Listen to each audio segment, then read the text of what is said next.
Hey y'all, Hey, welcome back to our channel. I am Stephanie and I am Valentine. and we are Four Four Journeys. If you are new here, thank you for clicking on this video. If you're not new, please comment, let us know, tell us hey in the comments or something. And if you are new, if you would please like, comment, subscribe, share to our channel. You can find us on TikTok at 4Journeys4 and on YouTube at 4Journeys, and Journeys is spelled Journies. And let's get into this topic. Let's get into this topic. I think I'm going to like this one. I think so too. Okay, what are we talking about today? Balancing life Mm-hmm. and obedience. Okay. Balancing life and being obedient. I don't think people realize how easy it is to get off balance. You know, when you go to school, you go to high school, and your life feel balanced because your parents are doing everything. You don't really have any worries besides, oh, what am I going to wear to prom? What am I going to wear to this dance? Or, you know, the little stuff that happens in high school. And then you do high school, and then you're planning to go to college or whatever your plans may be. And that makes life feel balanced for you. But I feel like also during those times, life is not being balanced. Mm-hmm. And you don't recognize it because you're a kid, and you don't recognize it until you become an adult. And your high school decisions are now in your adult life, and you may be finding yourself stuck, or you might find yourself in a relationship that you started while you were in high school.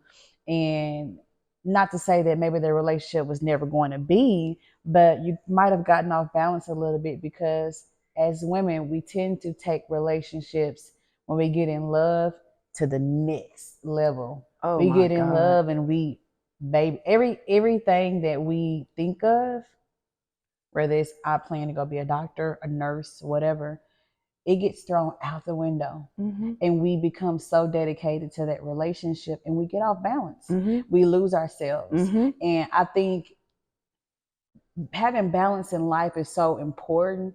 And this topic is so important because everything I was listening to another pastor today, Dr. Tony Evans, Mm-hmm. And he said something. He was teaching about who has your children, and it stuck out to me like a red flag. Like, who has your children? It's not just the kids you're raising, it's 3 generations. Mm-hmm. It's your kids, your kids, and then your great grand. Mm-hmm. And that foundation that you instill in them, that's what helps them to stay balanced. Mm-hmm. You know, and God is a big part of that foundation. Mm-hmm. He said something.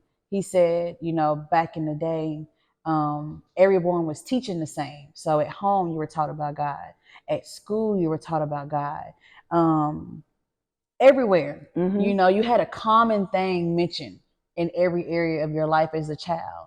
And I really believe that once that stopped, that messed up a lot, because that foundation that we need, God, that foundation just is not there anymore. And then most people get to their adult life, and then they're trying to go back to their foundation. And then they're trying to get back years of things that they lost that you really can't get back. You know, you're trying to teach yourself certain things. So this conversation is important.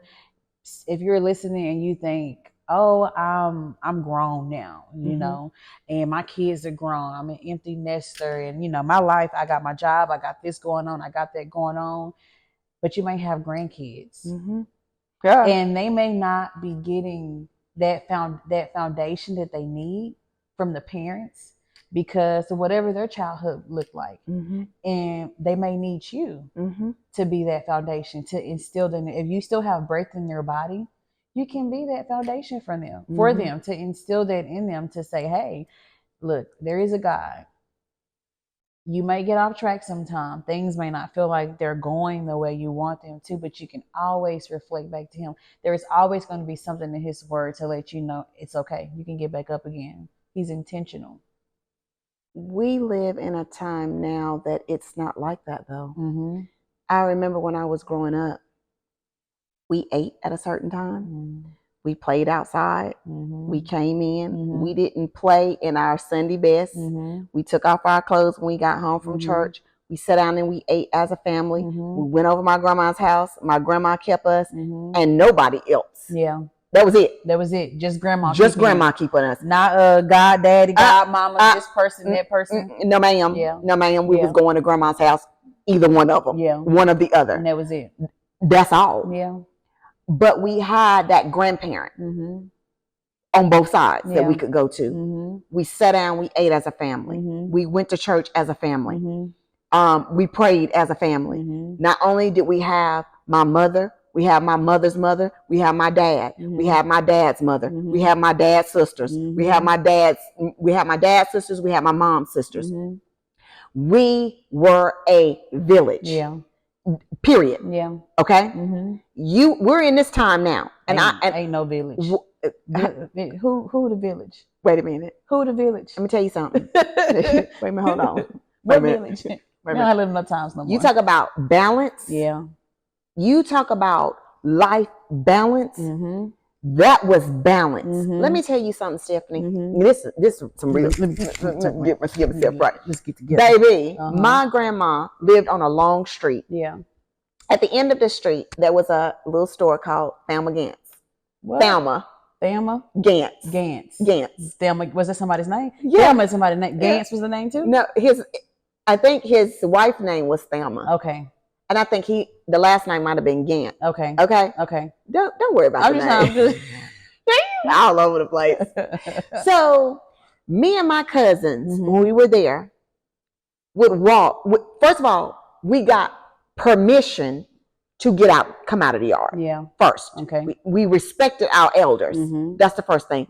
We were not supposed to go out of that yard without permission. And trust me when I tell you, she would get our hide if we did. And if she didn't get us, the neighbor across the street was going to get you. We would get out, we would ask for permission, we would go down to Thelma Gantz. We would walk. And it was maybe a 10-minute walk. Maybe. It was just at the end of the road, but the road was very long. Yeah. And Thelma Gantz had one penny cookies. It's gonna tell my age a little bit. We're gonna not listen to that. We could buy lemon cookies for 1 cent. Now later, the big ones. We could 5 cents. So $1, baby. $1, Stephanie. He was rich with candy.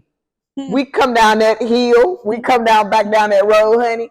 And I said, with a bag full of candy, and just happy. But I told you that story for this.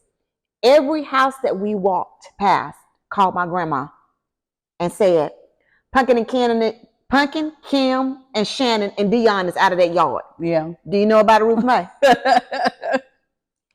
Grandma told on. What? Told on from the time we walked up. Yeah. By the time we was coming back, they would call and say, Ruth May, Pumpkin and Kim, Shannon, and Dion on their way back. Yeah.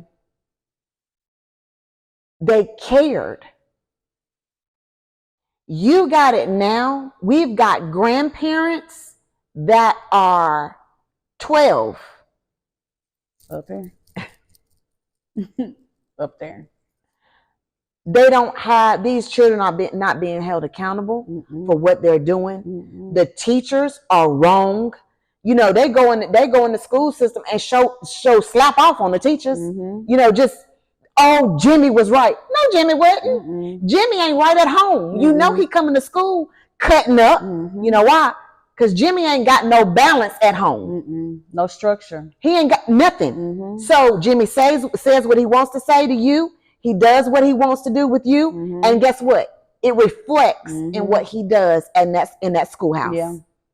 How he treats those teachers is how he treats you. Yeah. You know why? Because you ain't holding him accountable and he ain't got no balance at home. His grandma don't keep him because she's still chasing a man. Yeah. You know what I'm saying? So we don't have that structure anymore. We don't have that structure when Big Ma is making Sunday dinner and everybody goes to the house to eat Sunday dinner. We don't respect our elders anymore. We're going through, and I see the more we're in that stage, the more we move away from God. Yeah. You know, something that's sticking out to me in the Bible, the Proverbs woman, when you're an elder, you are supposed to teach the young. And it sounds like during that time, women were more dedicated to keeping the structure and doing their part. That is our part. You know, the man does have a part. We're different, and we're different for a reason, because there's parts of God in each and every one of us that needs to be brought into this child's life. And then you got older, sounds like, and just because you're older, you're an adult, that doesn't mean I'm about to live my life for me. Because now that's what it is. I'm living my life for me. I'm doing what I want to do. I'm doing this. But you have grandkids. You have your kids that still need you, especially your grandkids. How do you know if your grandkids are getting that foundation that they need? You don't know if you're not in their life. You're unavailable. You know, you're not dependable. And that's where we have drifted off. I don't know if that's the same for every race, but I know when I look at other races, I don't see that. I see the grandmas. I see the papas still involved. But for Black people, we have become so me. Even when you're raising your child in your household, me. Well, I don't get to do this. I'm sorry, but when you make a decision to have kids, it becomes not about you anymore. That's right. Even if you had a child, that's why you shouldn't have kids when you're 15, 16, 12, 13 years old, because you don't know how to be about just you. You don't know how to say, how only to be about just you. And then you're going to raise these kids. You're going to get to your adult age trying to find life for yourself and trying to do what you should have done in those teenage years and those younger years, but you're neglecting your kid while you're doing that. And with Black people, I really want us to get back on that track of that type of village, that type of lifestyle, because now something goes on, ain't none of my business. Oh, is that her? Why she? Oh, that ain't none of my business. That ain't none of my business. You see it, it is your business. You see it, you see it. You're an adult, it is your business. But you know what? I think it's because of that. I think it's like that because, Stephanie, we came into a point where you can't say that to my kid. Yeah. You can't, you can't do this to my kid, or my kid didn't do anything wrong. Let me tell you something. Everybody on that street could have whooped us. First of all, because they're our elders. Right. And in elder comes respect. Yeah. And if they see you doing something wrong, then they have the permission to chastise you. Yeah. You don't get away with doing something wrong in front of your elders and they not chastise you. Yeah. But we're in a period where nobody's kids do anything wrong, and then you wonder why they grow up like the villain. They're always the villain. Yeah. You know what I'm saying? Yeah. You wonder why the bullying is at an all-time high. You wonder why children are doing the things that they're doing. It's because there is no structure. There's no structure. No balance. There's no balance. No balance. So if Jimmy gets out of hand, then everybody around Jimmy is wrong. And you know what? That's what Jimmy learns. As he get older. So, right. So you go from Jimmy being 12, his mother coming into the school, showing her hind end, and Jimmy is watching this, watching his mother show off in front of this teacher. And guess what? Jimmy knowing that he did exactly what that teacher told his parent. Know it. Yeah. But the mother knew it too. Yeah. But for whatever reason, you're going to come to that school and you're going to show off. And that is what he sees through his childhood to his adulthood. It's so crazy. This makes me feel like, makes me notice we're so far behind. Black people as a culture. We're so far behind. What makes you ahead now is how many hustles you got.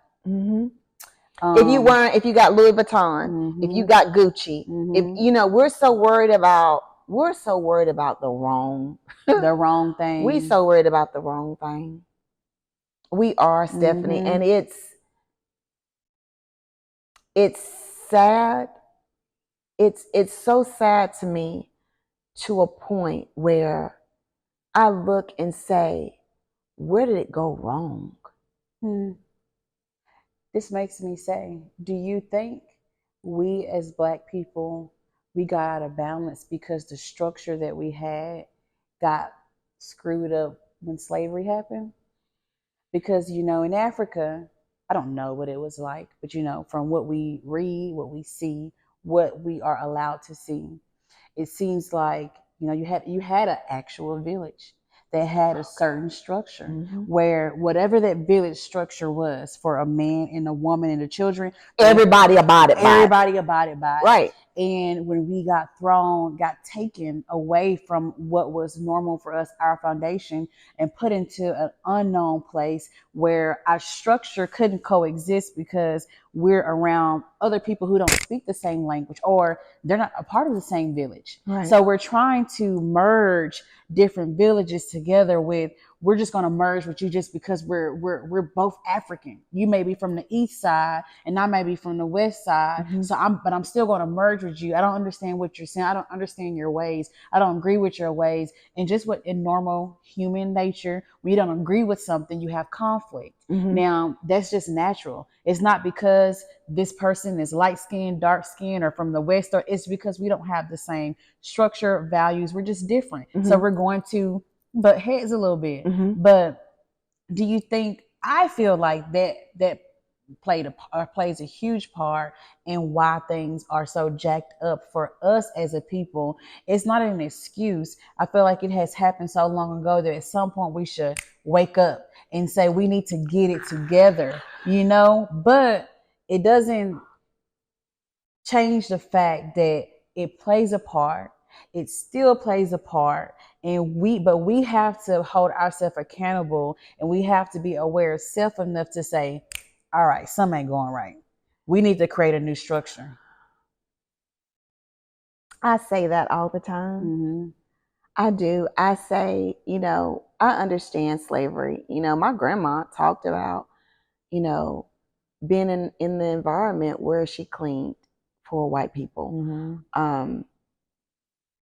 But have we not, or will we not, get to a point where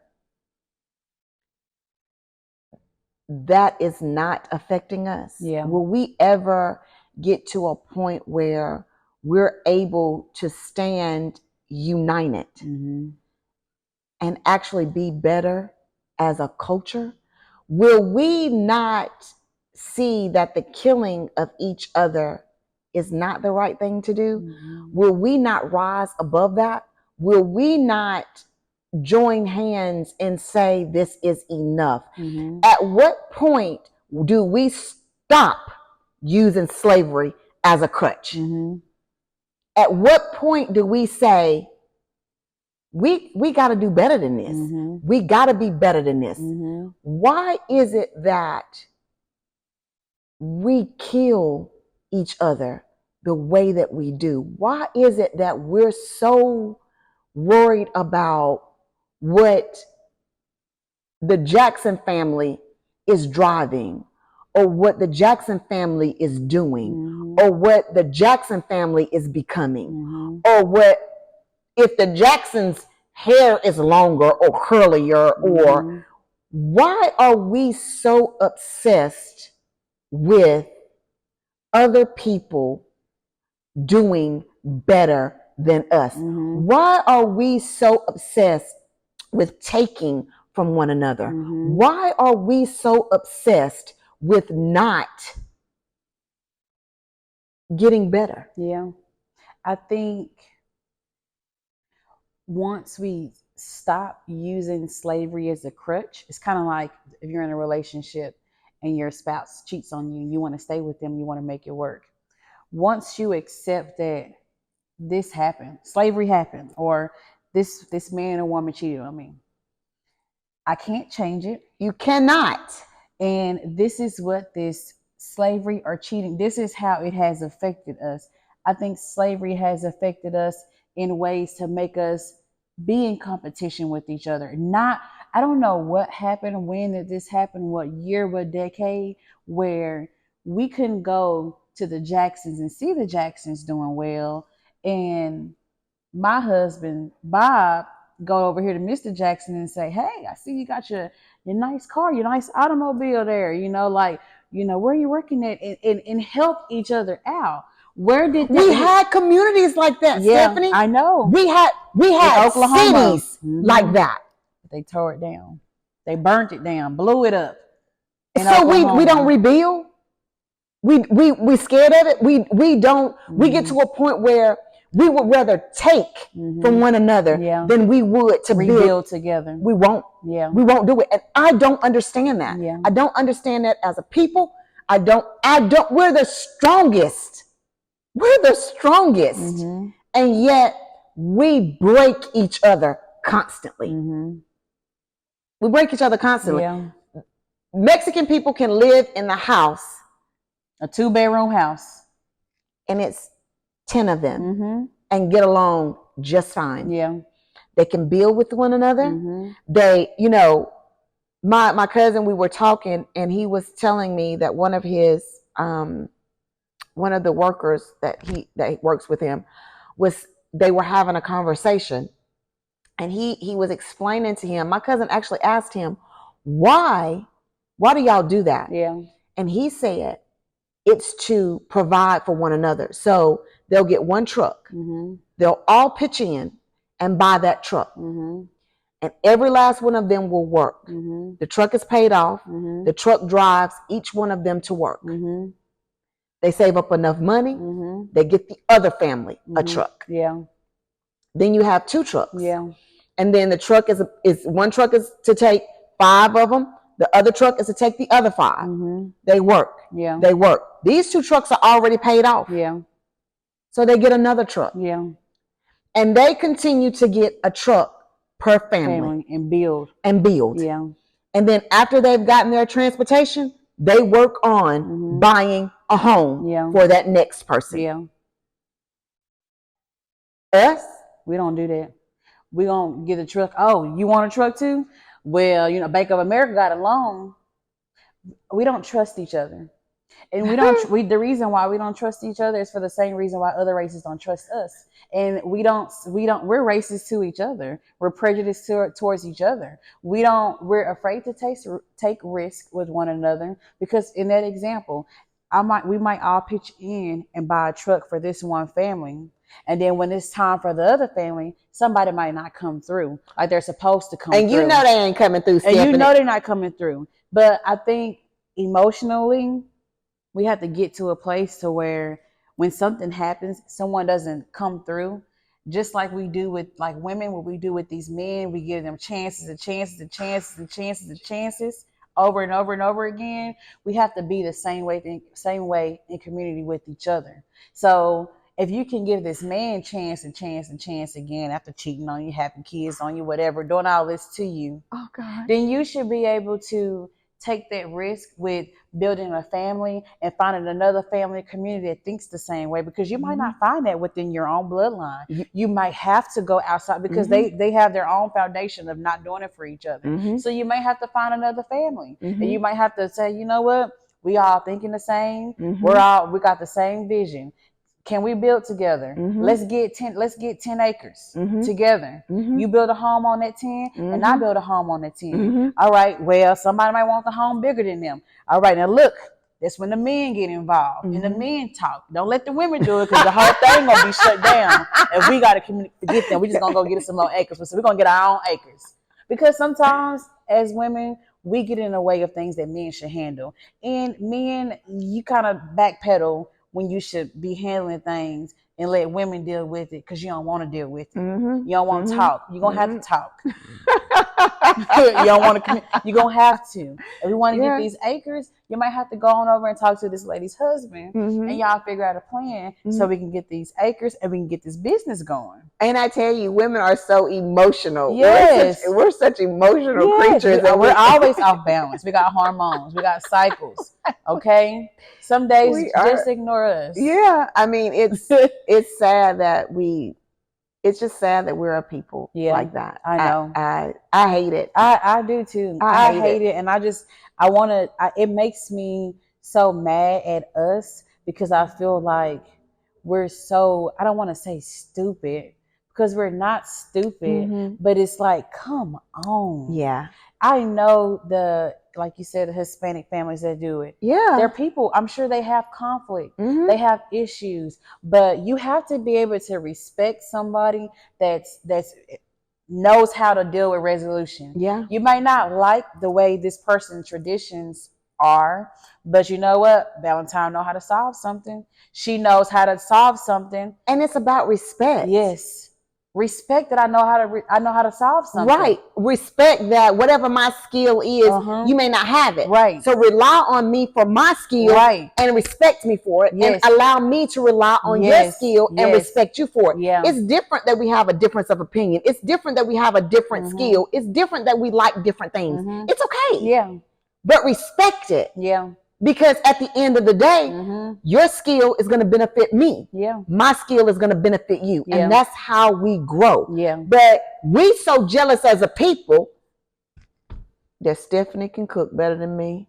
Her home is bigger than mine. Oh God, Stephanie has a husband and some kids. And you put in your mind that Stephanie has all of this. And that's fine. Yeah. But how does Stephanie get it? Yeah. You get what I'm saying? Like, if Stephanie can get it, I know I can too. Yeah. I don't have to be jealous of what you have. Yeah. Because I know I can get it too. Enough work, enough planning, getting together my goals and what I need to do and how I need to make steps toward that. I can get it too. Yeah.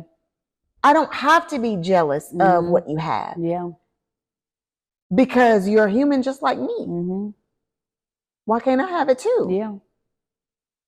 Just like you said we're different. So why do it all has to be the same? Yeah. In Genesis, there was a part where God placed all the people on the earth and he tore down a town and he did some things and people were starting to do things alike. Like everybody was starting to speak the same language and think alike and do things alike. And God had to disrupt that. He caused confusion on purpose because we're all intentionally supposed to be different because we all each have a purpose to serve his overall purpose. And we're not going to get there if we're all trying to be the same. So if you're trying to have the same storyline as me, you're not going to be able to fulfill your part in your purpose that God has for you because you're trying to do what God has for Stephanie's purpose. Like purpose. We all are different for a reason. Jump into that difference. Enjoy that difference and accept that you're different and be different and find your skill. Find your balance because your balance is important. It might not look like the next person. It might not be the way this person does it and has it, but it can be done. You have everything that you need to get it done and it can be done. It can definitely be done. Yes. And it's your choice. We choose. We choose who we want to be. We choose how we want to be there. We choose who we want to be. We choose how we want to be it. And we choose how we get there. Yeah. It's our choice. We make the choice. Nobody makes that choice for us. Yeah. And that's why I say knowing who you are, standing in who you are, is the most important part of the journey. Because I don't care what you come up against. I don't care who you come up against. At the end of the day, you've got to know who you are. Yeah. Period. Yeah. Thank you for always supporting us. Thank you for showing up. Thank you for your support. Thank you for being here. Thank you for listening. If there is anything that you want to hear me and Stephanie talk about, on our journey, please don't hesitate to comment. Please drop it in the comments. And we will most definitely do it. I don't know which episode, but we will most definitely include it. Today we kind of got a little off path a little bit. We started talking about things, adding things in, but I think it's all about the journey and what we're feeling at the time, where the conversation takes us. I think that's important, that we don't veer off. We don't veer off and not go with what we're thinking or what we're feeling. It was a message in there for someone. Yeah. I just hope it gets there. We love you. Thank you. Enjoy the journey. Enjoy the journey. If you haven't already, like, share, and comment. If you want to see more videos like this pop up on your timeline, click that notification bell. Click the notification. We got a notification bell? Yep. Yep. Click the notification bell. Subscribe. First, you got to subscribe. Then you got to click that notification bell. Okay. First, subscribe. I don't have an attitude with y'all, but first subscribe, then click the notification bell to get notifications about every time we're posting a video. And don't forget to enjoy the journey and bring God along with you as you are enjoying your journey. Absolutely. Thank you. Thank you.